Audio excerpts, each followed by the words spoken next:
இன்றைய வேத தியானம். பிரைஸ் அல்லாஹ். இன்றைய வேத தியானம் நியாயாதிபதி புஸ்தகம் 6ஆம் அதிகாரம் 12ஆம் வசனம். கர்த்தருடைய தூதனானவர் அவனுக்கு தரிசனமாகி, பராக்கிரமசாலியே, கர்த்தர் உன்னோடு இருக்கிறார். இவ்வேதம் சொல்லுகிறது, கிதியோனை பார்த்து கர்த்தருடைய தூதன் சொன்னதான ஒரு வேத வார்த்தை.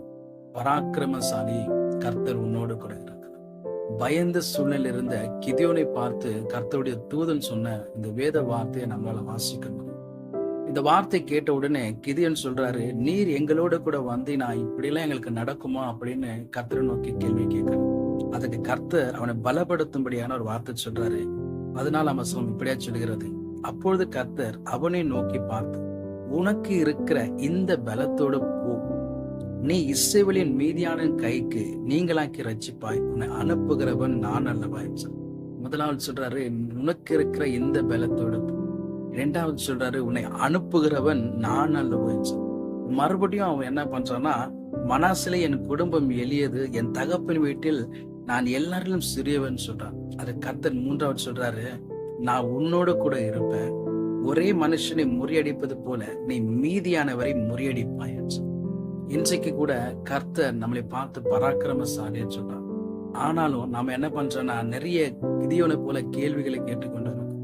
நீர் எங்களோட கூட இருக்கலையே, இப்படியா எங்களுக்கு நடக்கணும், நாங்க குடும்பத்திலேயே நாங்க சிறிய குடும்பமா இருக்கிறோம், எங்களுக்கு பலன் இல்லை, எங்களுக்கு திடன் இல்லை, நாங்க இப்படிப்பட்ட நெருக்கத்துல இருக்கிறோம், எங்களால முடியுமா என்று சொல்லி நம்ம கேள்விகளை கேட்டுக்கொண்டு இருக்கோம். ஆனா கிதியோனை பார்த்து கர்த்தருடைய தூதன் சொன்னது போல பராக்கிரமசாலியே என்று அழைக்கிறான். அவனை அழைக்கப்படும் போதே, அந்த வார்த்தை சொல்லப்படும் போது, உண்மையாகவே கிதியோனை மாத்திரம் இல்ல, இதை கேட்டுக்கொண்டிருக்கிற நம்ம ஒவ்வொருவரையும் பார்த்து கர்த்தர் சொல்லுகிறார், பராக்கிரமசாலியை, கர்த்தர் உன்னோட கூட இருக்கிறான், உனக்கு இருக்கிற அந்த பலத்தோட போ, உன்னை அனுப்புகிறவன் நான் அல்லவா என்று சொல்றான், உன்னோட கூட இருப்பேன் என்று சொல்றான். கிதியோனு கூட இருக்கிறது மாத்திரம் அல்ல, நம்மோடு கூட கர்த்தர் இருக்கிறார். நம்மை பார்த்து கர்த்தர் சொல்லுகிறார், பராக்கிரமசாலி, கர்த்தர் உன்னோடு கூட இருக்கிறார். தொடர்ந்து இந்த வார்த்தை உண்டால் பிடித்துக் கொண்டு நாம் நடப்போம் என்று சொன்னார். நமக்கு முன்பாக இருக்கிற எல்லா விதமான காரியங்களையும் கர்த்தர் அகற்றி கூட அவர் உண்மையுள்ளவராக இருக்கிறார்.